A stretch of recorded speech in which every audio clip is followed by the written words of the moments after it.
хубаво си поспинка.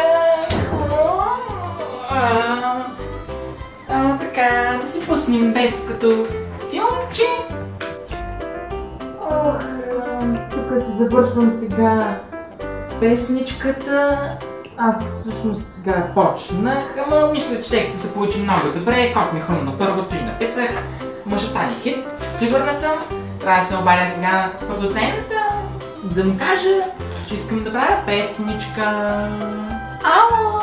Абе, ела тук, защото имам едно неустоимо предложение към теб за една хитова песен, която искам ти лично да продуцираш. Да имаш тази чест да продуцираш, ама трябва на живо да говорим, така че те чакам след 5 минути вкъщи. Дай! Айде по-бързо да идва. Той е, че нямам търпение да си реализирам хита. Здрасти бе, казвай по-бързо, що ме звука толкова странно сутринта. Здравей, продуценти! Аз имам едно неустоимо предложение, както казах, за една много хубава песен. Тук съм нахвърляла думите от текста. Не е завършено още, но мисля, че се получава много добре и ще стане хит 100%. Заповядай да го разгледаш. Я да видим сега, какво си написала. Ама той е много тъп този текст бе, какво си писала ти? Какво? Не ти харесва текста ли? Все едно детенцето ми на 14 години го е писала. А ти можеш ли защо да го изпееш това? Можеш ли да пееш? Ами, не точно, не мога много добре, но попявам си и става, да. Бит някакъв имаш ли написано нещо, някаква музика? Не, аз не съм такова момиче, аз не знам какво е, как да се създава този бит. Ама не ми се дават и парички. Абе, ще стигнем някой от интернет. Да, нали може? Ма ти какъв хит си мислиш, че стане бе? Значи първо, не можеш да пееш. Текстът ти е супер тъп. Трето, нямаме никакъв бит. Мислиш от нета да ми теглиш нещо. Какъв хит ти, какви работи си мислиш изобщо ще станат? Ама как така бе? Как така няма да стане хит? Я чакай малко. Готова съм.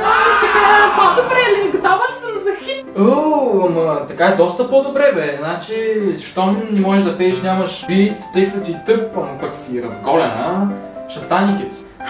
Знаех си, ще ставам известна. Ама може ли да турквам малко в клипа? Искаш ли на тебе малко да ти потурквам? Да, може, ела в другата стая да ми потуркваш малко.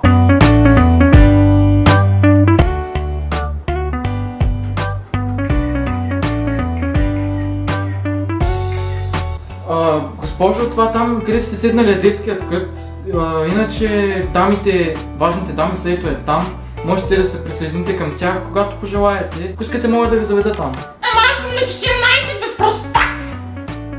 Ма как на 14, бе? Аз имам дъщеря вкъщи на 14 години и тя в момента спи по това време. До сега чети детски книжки.